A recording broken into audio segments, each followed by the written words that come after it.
Welcome to my ultimate guide for the Samsung Galaxy S24. Now this video is going to cover everything you need to know from customization to performance improvements, AI features, to battery health and battery life-saving settings, to hidden features, as well as plenty of tips and tricks along the way. Now this is a longer video, but trust me, compared to how long we all use our phones each day, it is actually quite short. And this video is going to help you unlock the full potential of your Galaxy S24, Android 14, and One UI 6.1. So without further ado, let's dive in. Alright, so the first thing we're going to do is customize the lock screen to match your style. So to do this, let's go ahead and unlock the phone, and then we're going to jump into the settings app and then scroll to where we find wallpaper and style. And from here, we're going to tap on the lock screen, and this will give us the ability to dive in and really customize each element of the lock screen. So first in the top left, we can change the wallpaper. Now we'll go back to the wallpaper in a sec when we get to the AI portion of this video. But for now, let's take a look at the elements beneath it. So first we can tap on the clock and we can have a digital clock or a calendar or have an analog clock like I have. You can also resize it by clicking and dragging on the corners. And beneath that, we have the option to actually add some widgets, and this is really cool. So as you can see, I have two examples here. I actually have two weather widgets. So one will show me the current temperature and the other will show me the percentage chance for rain, which currently is looking suspiciously low for here in London. But you can also add more. So for example, you can have battery widgets, not just for the battery status of your phone, but also connected devices like say a Galaxy Watch or your Galaxy Buds. So really useful, as this essentially gives you information at a glance, always right there on your lock screen. Now, my only suggestion when it comes to widgets is to use them sparingly. In other words, less is more. Widgets are great to get information right at a glance, but of course, as a result, they are constantly running in the background. So my advice is stick to one or two like I have here, just a couple of weather widgets, and don't overdo it as you don't want to be draining your battery unnecessarily. Now, beneath that, we also have the option for how to display your notifications. We can tap into this and either have none showing on your lock screen, or we can have full notification showing as well. I like this more minimal look, just showing the icons. I think that looks very clean. And then beneath that, we also have the option to add any contact information. I have my name, for example. And then here on the bottom, we can actually change the two toggles on your lock screen. Now, the first will be set for your torch. And I've actually assigned my torch to the side button, which I'll show you how to do in just a sec. But you can actually customize these. So if we tap on either the left or right, we can change it to a specific app or function. For example, Bixby, or like I said, the torch. I have mine set to the calculator, and then I have the camera here on the right. And then once you're happy with your new lock screen, go ahead and press done, and that will then save. And to test that, we can go home, lock the phone, double tap, and then as you can see, we can preview the new lock screen. Now, this is going to bring us over to the next portion, and we're going to look at the always on display, as this can be quite heavily customized as well. So if we go into settings, we can go back here, and then we're going to scroll down to where we find lock screen and AOD, that's always on display. Go ahead and tap that, and then here we have the option to either activate or deactivate the always on display. As you can see, mine is currently on, but then if we tap into this menu, we can actually customize this further. So first we have the option to either show or hide the wallpaper, and you have a little preview here. So if I go and turn that off, as you can see, it's just going to show a black screen. Now this will save a little bit of battery, and I think also makes the always on display a little bit more low key, perhaps even less distracting. So it's a good middle ground between having the full always on display with the wallpaper and versus having nothing on at all, just showing the essentials like the time. You also have the option to show or hide your music information. I like to keep this on, but the most crucial, or I think most important setting in this menu is when to show your always on display. As the name suggests, it would always be on, but that isn't always the case. So if we tap into this here, you can choose when to activate your always on display. As you can see, there's quite a few options to choose from, and I recommend tapping auto, as the great thing about this is in normal instances, your always on display will be on, as you can see. However, if your phone is say in your pocket, like let me cover up the sensors here, it's actually going to turn the always on display off as it detects that your phone is in your pocket and does not waste battery. But then when it's say on a table or back on your desk, it's going to turn on to still give you that functionality. Plus, when it's in a really dark room, i.e. at night on your nightstand, it will also turn off to not keep your phone lit while you're trying to sleep. So I think auto is a really good middle ground. At the same time, I think tap to show is also great, where it'll be black unless you double tap the screen to activate. And then of course there's always, which will truly always keep your always on display on. How many times have I said always so far? Let me know in the comments.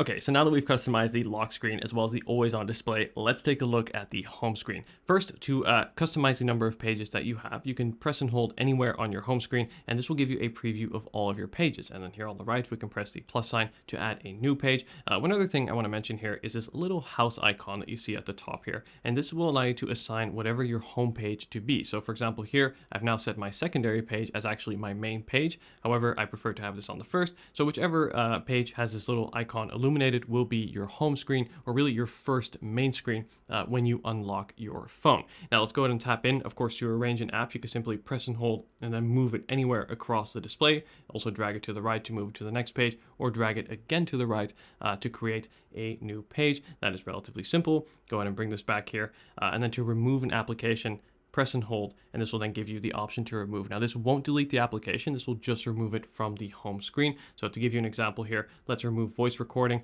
but let's say I want to bring it back to the home screen. I'm going to simply swipe up to my app switcher here, and then let's find the voice memos. There it is.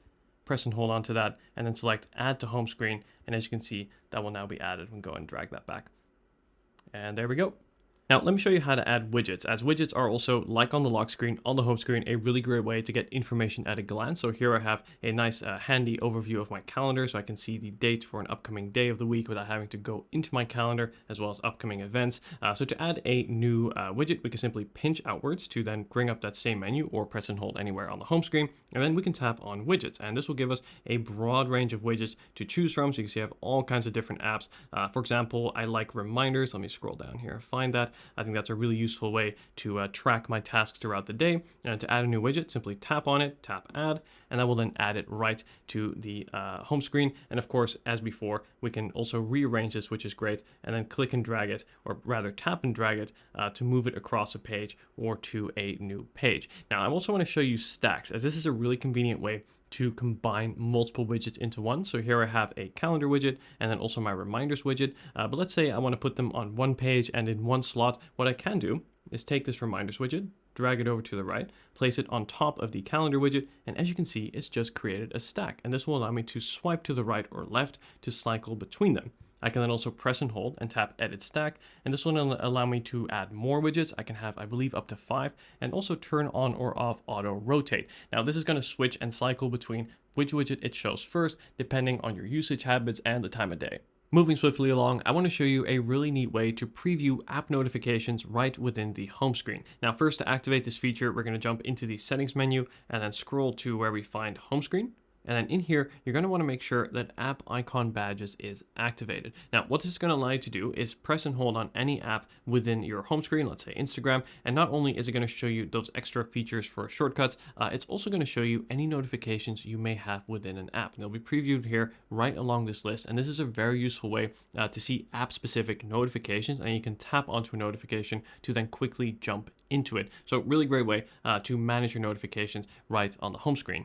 On the subject of notifications, this is also a really great battery tip, and that is to limit what amount or how many notifications you want coming into your phone. So first, let me show you how to do this. If we go back into settings, on the main page, we tap on notifications and then click on app notifications. And in here, you can cycle between all of your applications and simply activate or deactivate which applications you want to allow or disallow notifications to come in from.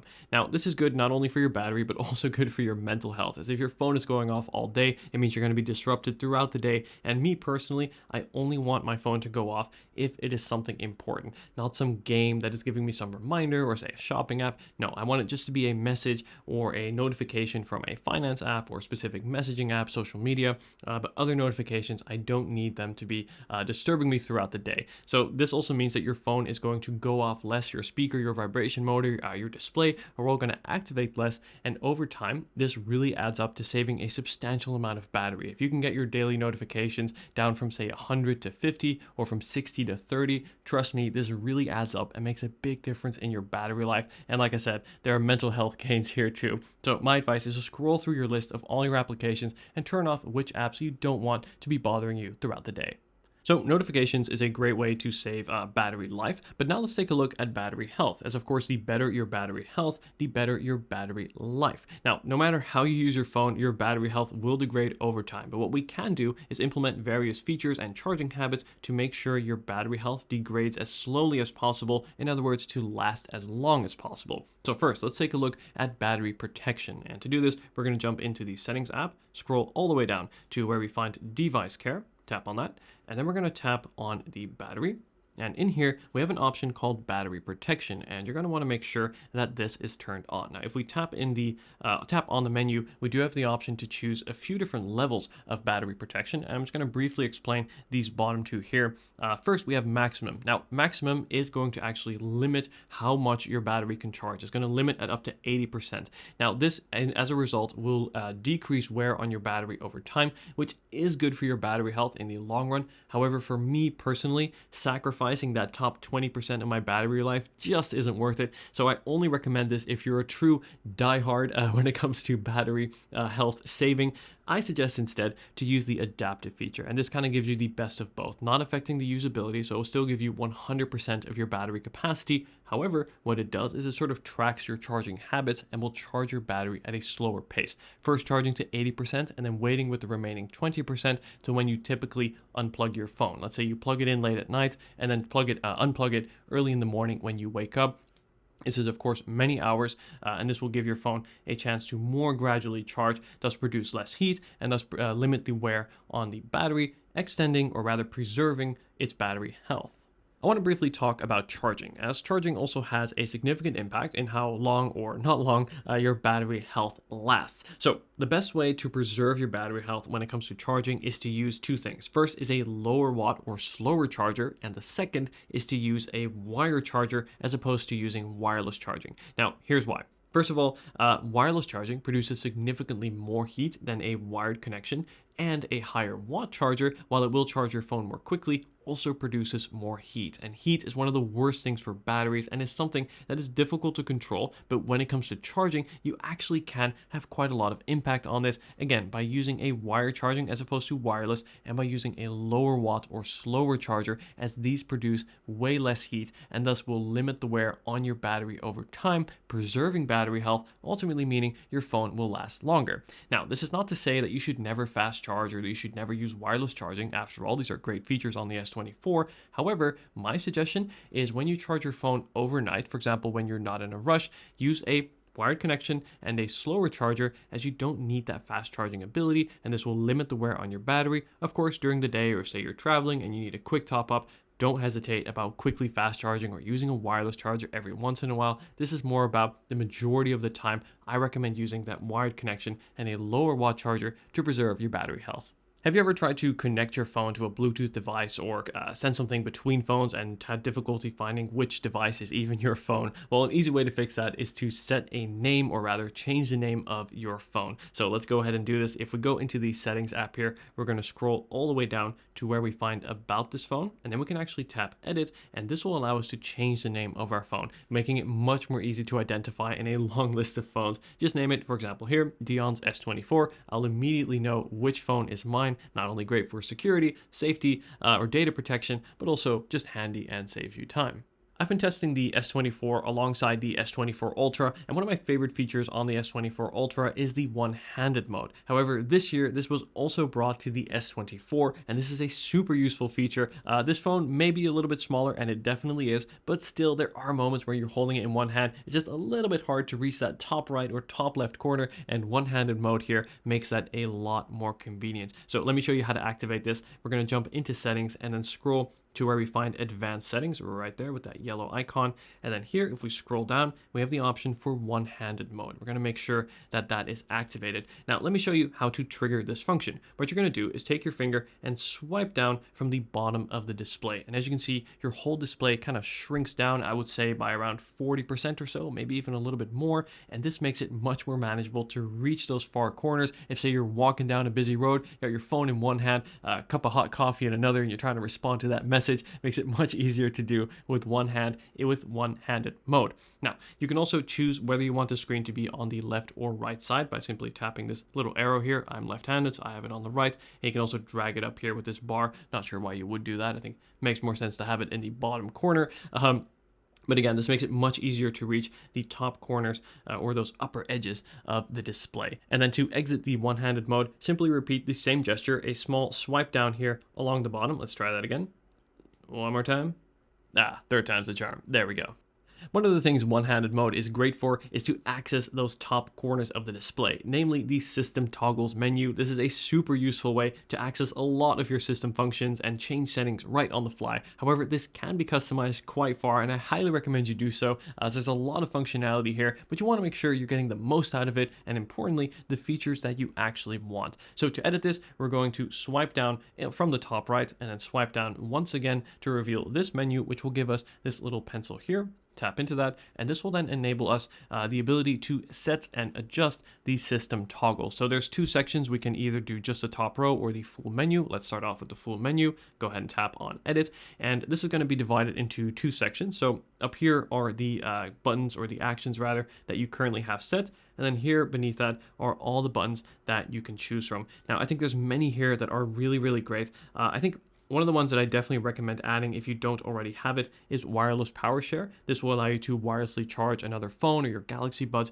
with your S24. I think that's such a cool feature, something to show off to your iPhone friends. A great feature to have. And then to, again, have that menu in the quick start or in the toggles, making it much easier to activate. Simply tap it from here, and that will then be added to your available buttons. Now from here, we can also press and hold to move it around, drag it to the first page if we like. My suggestion is to keep the most used toggles on the first page, as this will be most easy to access. Let's say there's something here that you don't need, for example, Wi-Fi calling. Press the little minus button, and it will then be removed and then be added back to the list of available buttons. And then once you're happy, we'll go ahead and press done. And then here we can also adjust the top row. Basically the same thing here. Keep your most used functions here, as this will be most accessible. And if you are left-handed, keep the top ones on the left. If you're right-handed, keep them on the right. Again, just making it the easiest way possible, or the quickest way possible rather, to activate them. And then press done once you are happy. Now, one other setting in here that I recommend you make sure is always on, and that is the brightness control. Making sure that your brightness control is set to show always basically means that with even a single swipe from the top right corner of the display, you'll be able to adjust the brightness without having to first swipe a second time like you did previously.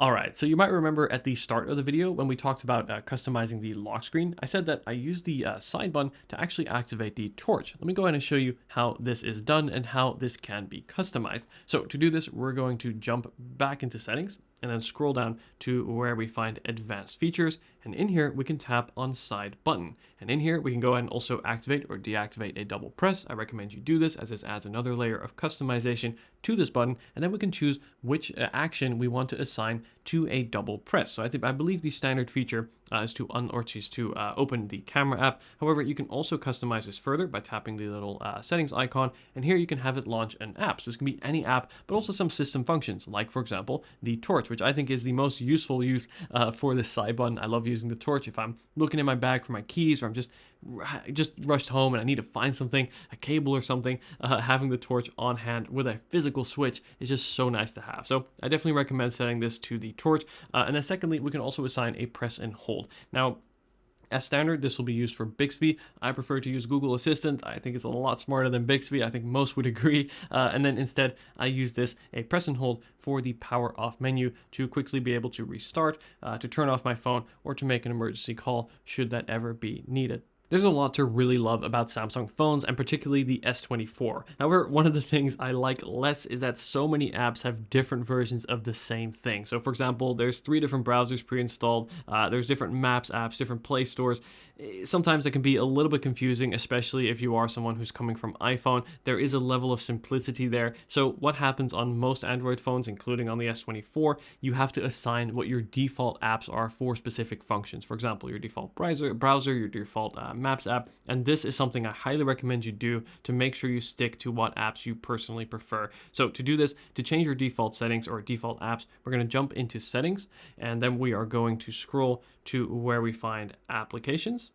There it is, applications, and then tap on choose default apps. And this will give us the ability to choose the default browser, the default home app, your SMS app, and also your digital assistant app. Change it from Bixby to Google. I highly recommend you do this. Trust me, you won't regret it. And this will allow you to change all these default apps. So when you're opening a link or pressing holding a button to activate a smart assistant, you know that the right assistant will be triggered and that the right app will be used.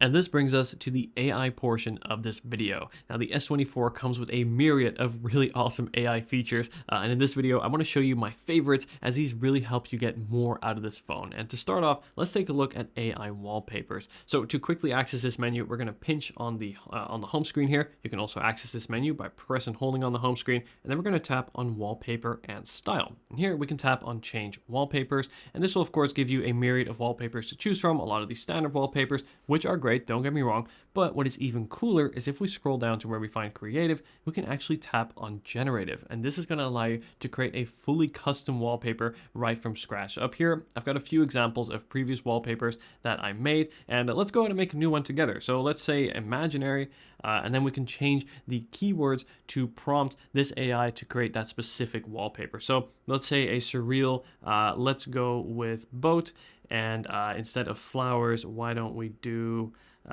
let's see here. I think silk sounds great, and then we can change the color scheme. Let's do cream and orange, and then we're going to tap generate. And you just have to wait a couple seconds, and then it's going to create a wallpaper from scratch using AI with those prompts. And as you can see, it will also give you multiple options to choose from. So this one here I think looks actually pretty cool.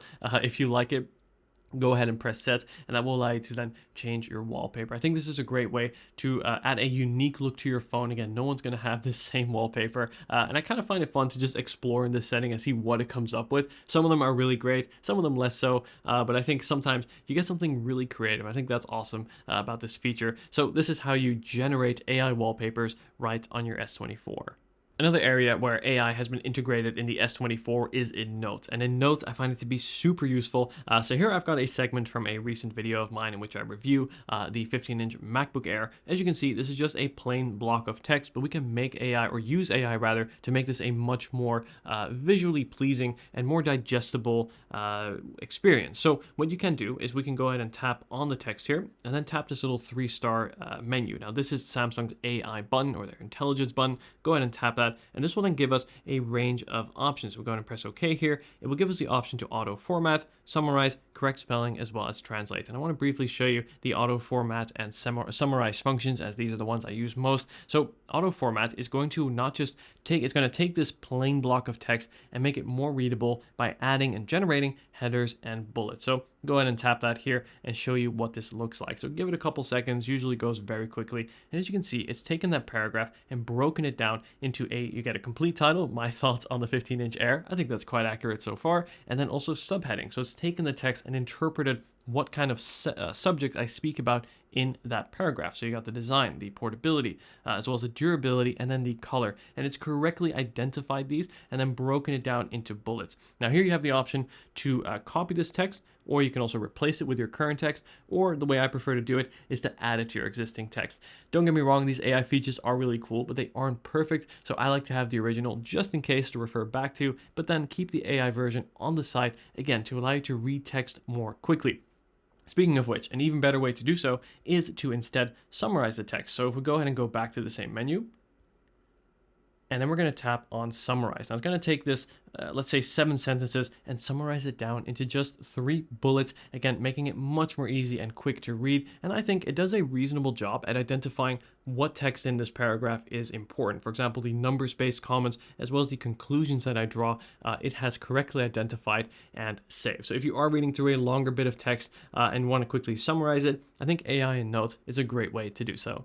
As someone who runs their own business, I have a lot of meetings, and as a result, I really like to use a voice recorder to record certain meetings and quickly be able to refer back to them later. Or if, say, you're a student in a lecture hall, you want to listen back to a specific seminar, or say a boardroom meeting, this is a great way to be able to go back and make sure you don't forget anything. Now, AI has also been integrated into the voice recorder app to make it even better. So first, let's say here I have a example conversation that I did with my wife, speaking about which headphones to buy. By By the way, I did not title this voice memo either. This was automatically titled using the AI. And what we can do is then tap on that voice recording and then tap on transcribe. And it's then automatically, we can also have different languages. Currently, it doesn't support all too many.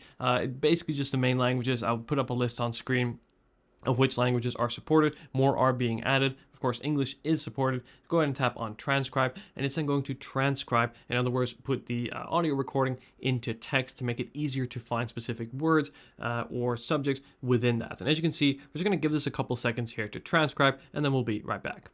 All right, so we're back. So first of all, this is a 2-minute and 50-second voice recording, and I would say this took around 20 seconds or so to transcribe. Now, what is really cool is two things. First, we get a transcription of the entire voice recording. We can scroll through it, but notice how it actually identified different speakers within this conversation. I mentioned earlier, this is a conversation between me and my wife, and as you can see, it has successfully identified speaker 1, speaker 2, back to speaker 1, and then back to speaker 2. Now, this is really, really great, as this makes it much easier to see who said what and how much each person contributed. And again, this allows you to search for specific keywords. So this here is a conversation about which headphones to buy. If I want to go back to the section about sound quality, I can simply tap on that and it will then highlight that section. Now, one thing I do want to say is, like the previous AI features, this is not perfect. I have found certain occasions where it will almost always correctly identify the number of speakers in a room. For example, 1, 2, 3, even 4. However, sometimes it does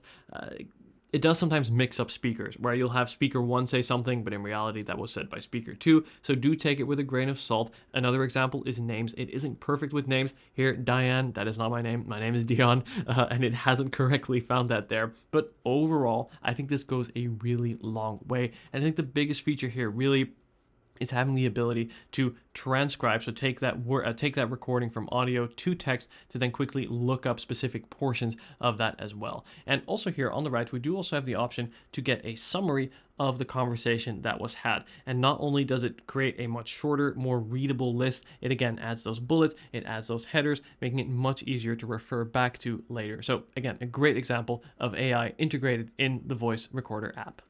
And this brings us to Photos. Now, Photos has also added a bunch of AI features, and there's two key ones here that I want to show you. And the first is called Generative Fill. So let's say here as an example, I have a selfie, but you can see it's not really angled straight. So what if I want to straighten that image out? Normally speaking, I'd have to zoom in quite far in order to do so. However, with the new AI features built into the Photos app, you don't have to do so. It'll actually generate parts of the background of the image. So to activate this, or to trigger this function rather, we're going to tap on the little pencil icon here. And then what we can do is tap on the AI button here, again, that intelligence button that we've seen throughout the operating system. And this will then allow us to reorient the photo. So let's say like this, as you can see, that is now much more properly aligned. But there are these corners, which of course haven't been captured in the photo, but it's then going to autofill them if I tap on generate. This will only take a few seconds, and it's going to fill those blank spaces with completely generated content. Really cool. And let's take a look and see what the results will be. And there we go. So as you can see, all corners are now filled. We can go ahead and switch back to the original. That's the original, and that's the after, basically before and after. And I think this is actually a pretty good example where on the top left and the bottom right corner, it's done a very convincing job. I think my sleeve, the building in the background there looks good. However, the top right and the bottom left corner, less great. I think this white part here, I don't know, something didn't really go right there.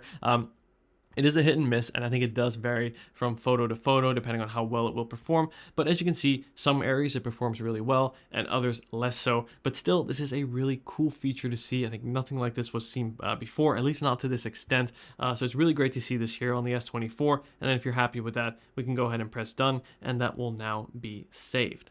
Now that was cool, but we can take it even further by modifying objects within a photo. So right here in this example, let's modify one of these cable cars. We're going to go back to the same pencil menu, tap on the 3-star intelligence button, and then we'll select an object within the photo. So let's say we take this cable car that's a little bit further in the distance, and I'm simply going to outline it here with my finger. You don't have to be very specific with it at all. As you can see, it does a very good job at auto selecting. Then we can go ahead and press and hold on that, and this will then give us the option to enlarge or to literally move specific parts of the image. Kind of cool, kind of creepy at the same time. And we can also straight up remove an object. So let's say I want to remove this second cable car, tap on the erase button. Let's go ahead and generate and see the results. And there we go. I think this is a really good example of just what this AI is capable of. as you can see, it looks almost perfect. I think it's done a great job, not just at removing the cable card, also at keeping the sky consistent, like the patterns of the clouds are relatively consistent. And it's also somehow identified to keep the wire, because I've actually selected that as part of my selection, but it's decided to keep the cable and just remove the car itself. So as you can see, really cool way to modify your photos. I think this does have many implications for the future of photography. What is AI edited, what is not? Should this be watermarked? Should this be identified? Nonetheless, the future is here and it is unstoppable. And this technology has come very far in a very short time. And this here, I think, is a great example of that.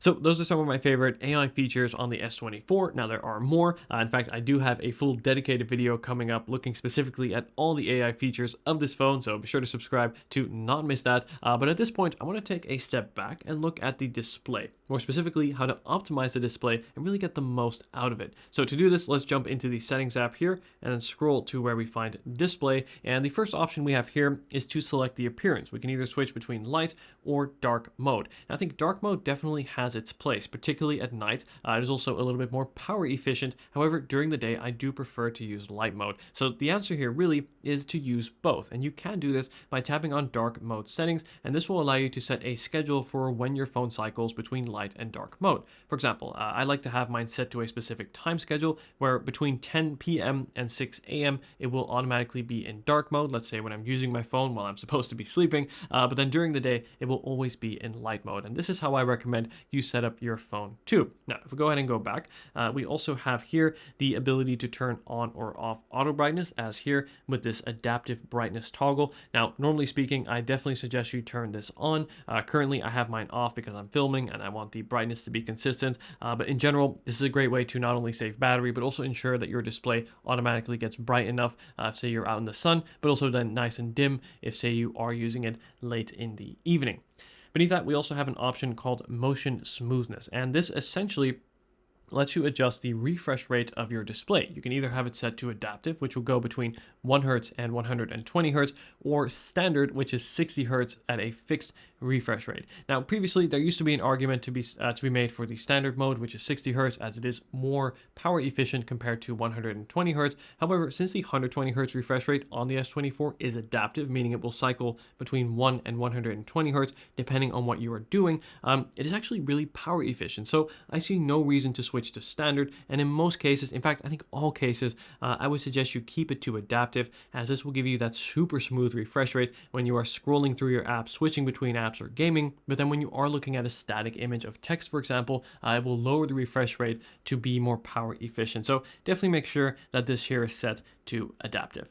Moving right along, we have Eye Comfort Shield. I'm going to go ahead and turn this on to show you what this does. And as you can see, it kind of adds a warm tone to the display, almost an orangish hue. And what this really does is it limits the amount of blue light that is emitted from the display. Now, if you don't know, blue light can interfere with your sleep, and for some people, it can even cause headaches. So if you limit the amount of blue light, this can definitely minimize those kind of things from occurring. So this is something I, generally speaking, definitely suggest you keep on. I think it has minimal impact on the viewing experience and can really help, again, limiting that blue light exposure. The only instance where I don't recommend you do this is if, say, you're editing photos or videos, as of course this does slightly alter the color output of your display, and thus making it a little bit less accurate. And of course, when you are editing photos or videos, you want it to be as true to life as possible, in which case I suggest you turn this off. But otherwise, this is a great feature to turn on. This next feature is really subjective depending on your style and preference, but if we tap in screen mode, you can actually change between two color profiles, either vivid or natural. And as you can see, if I cycle between them, vivid will have slightly more vibrant, more punchy colors, where natural is a little bit more flat and, well, more true to life. And which you prefer really comes down to your personal style and preference. Personally, I prefer my colors to be on the more neutral side, as again, it is more true to life, which is great, especially when you're editing photos. But if you're consuming content, watching videos or movies, there is something to be said for that vivid profile, just adding that extra pop of color to your device. And this is where you can change that depending on your preference. And here we can also change the font size and style. Now, I'm going to focus less on the style and more here on the size, as this I think is a great way to be able to see more content on screen at a time. As of course, the smaller the font, the more words you have per line, which means less scrolling if you're reading articles or long emails or even typing out long messages. At the same time though, if you have glasses like I do, you may want to also turn this up in case you need a stronger prescription to make sure you can read the text on your display. Personally though, my prescription seems to be fine for now, so I like to have mine be a little bit smaller just to get that little bit more text on screen, which I think on the regular S24, while it has a great size display, it's of course not as big as the Ultra, so this allows you to get some of the benefits of a larger display, which is to see more content at once at a given time. And beneath that, we have the screen timeout setting. And this basically determines how long after not using your phone do you want your phone to automatically lock. Now, from a battery as well as a security perspective, the shorter, the better. I think 15 seconds is slightly overkill. I think 1 minute is actually the sweet spot. This means that if I leave my phone here unattended on the desk for 1 minute, it will automatically lock and thus, of course, also protect my data and also preserve battery, as my screen won't be running when it doesn't need to. Now, again, because I'm filming, I will have it set to a little bit higher. But for most, I think 1 minute here is that sweet spot where it doesn't turn off automatically too quickly, but it will still preserve your battery and again, protect your data if your phone is unattended. And this brings us to one of my favorite features of the S24, and that is the Edge panel. And that is this menu right here, which allows you just at a pinch to bring up a new app, either in split screen mode. So let's say I've got my settings app here open. I can take a Chrome window and drag that over to the top, enter split view super easily like so. Another great feature about this though is that this can be heavily customized. So first what you want to do is make sure Edge panels is activated by making sure this is on, and then what we can do is tap into it to customize the panel. Now as you can see, if we tap on panels here, we have a lot of options or presets to choose from. So I have mine set to a list of apps. You can also set it to contacts, even locations or specific widgets. I think apps here is great, and you can actually customize this and choose which apps are in the panel as well. So if I go ahead and tap onto panels and then apps and then edit, I can go ahead and drag in or remove any apps that I want. So these are the ones that are in my panel. Let's say I want to add Drive, simply drag that in, and there we go. I've now added Drive. You can have multiple layers. Go and remove that. I like it to be a little bit more slim, but this allows you to quickly access apps from within any other application. Again, super great, very useful. Also to switch between apps, definitely a feature I highly recommend. Now, another thing I do recommend you adjust here is the actual handle itself. So first you can change the position, so you can go and drag that up or down. Now because I'm left-handed, I use my phone in my left hand, and of course you also want to swipe to the right here to go back a page. So my suggestion is to position the handle a little bit above that, where you're not accidentally triggering the handle when you want to instead swipe back. So I have mine set just above that, so I need to reach a little bit higher to access the handle. You can also change the color, you can change the opacity, you can really customize this to your heart's content. One of the great things about Android. I think the biggest thing here, though, is to change the position, so the height or even the size. If you're right-handed, I would suggest changing it over to the right to more easily access this menu. And this next one is one that I feel very strongly about, and that is the navigation bar. I know some people love to have the standard buttons here at the bottom. I know this is like traditional Android. Me personally, though, I far prefer to have these swipe gestures, as it gives you more screen real estate. I find the swipe gestures just to be more intuitive and more natural to me. So I recommend switching this to swipe gestures, but I know there will be some that love the buttons, and this is where you can choose that navigation bar type within the settings menu.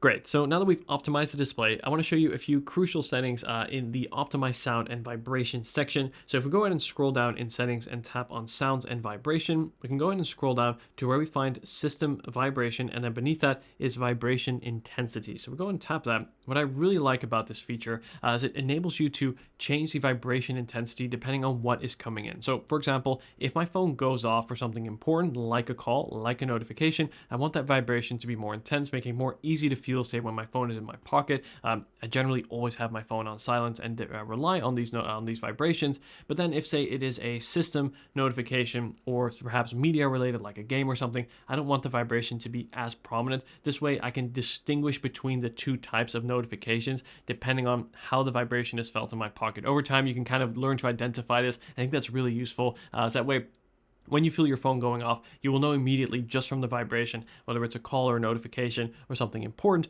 or something that you can ignore and perhaps look at later. And if we go back, we have sound quality and effects, and this will allow us to enable Dolby Atmos. Now, not all media will be Dolby Atmos supported. However, a lot of content these days is, whether you're streaming from Spotify, Apple Music, or even some content on YouTube, I believe, is now Dolby Atmos supported. And this will give you a broader range of frequencies and a better listening experience. So whenever it is available, I do recommend you turn this on, and it will then enable you to use this function. Additionally, you can also set an EQ. So if, say, you have your music and you prefer to have a little bit more bass, you can actually fully customize the EQ, and you can also adjust the high end, you can adjust the low end to bring in or remove a little bit of bass, or you can have it set to certain presets as well, depending on the music you listen to, or you say your listening style. So this is a way to add a system-wide equalizer right within the settings app.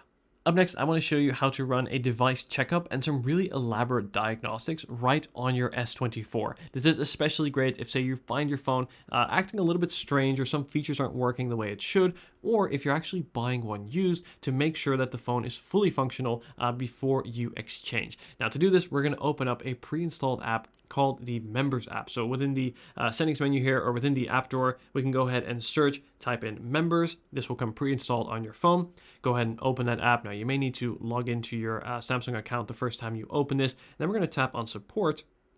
And beneath that, we can go ahead and run diagnostics here. And I have the option to run all. As you can see, I've actually started already. Tap into that, and this will give you an overview of all the different diagnostics that this is going to run. You can see this is super elaborate, all the way from the torch to the battery health, battery status. That one's particularly important. Also to your speakers, to your camera.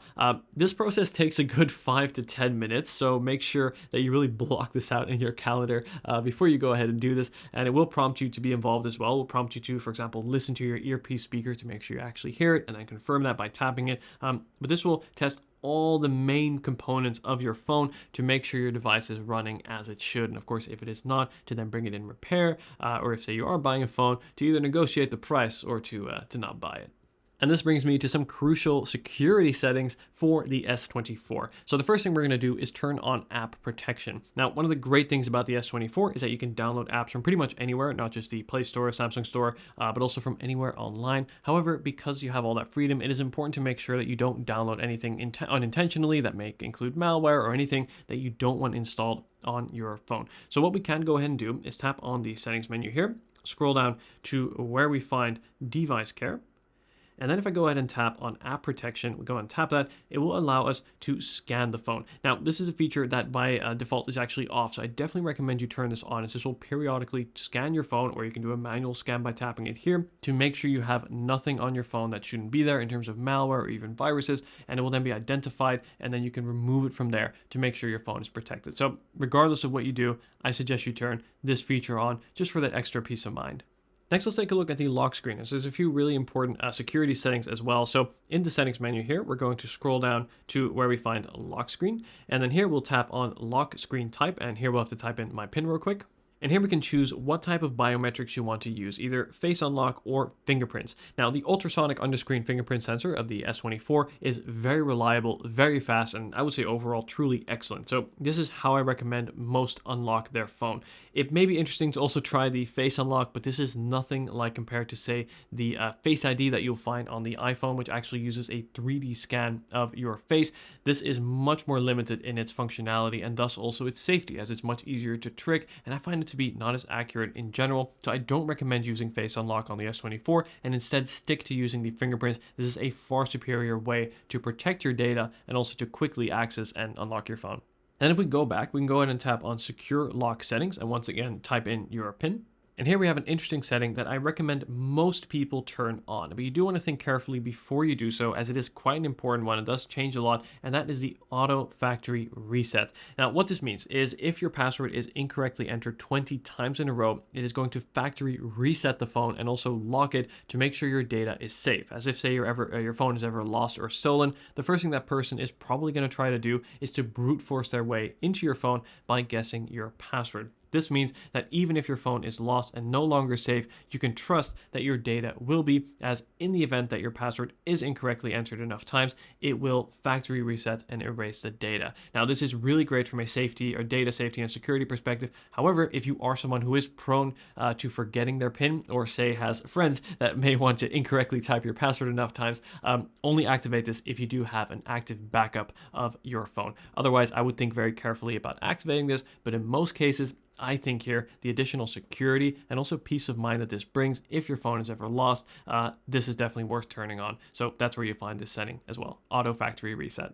Speaking of security and more privacy, one notification setting that I also want to show you is if we scroll back into the main page of settings here, tap on notifications, and then we can go ahead and tap on lock screen notifications. We have the option to either show or hide content. Now, let me briefly explain what this means. Let's say you get a message. If we do hide content, it's going to show on your lock screen that you have a message. But if you tap on show content, it will actually show the content of that message. Now, personally, I think so long as my phone is locked, I don't need the content of that message to show. Therefore, therefore I select hide content and only show it when my phone is unlocked. And this is something that I recommend you do too, as it basically means your notifications won't be read by those who don't have access to your phone.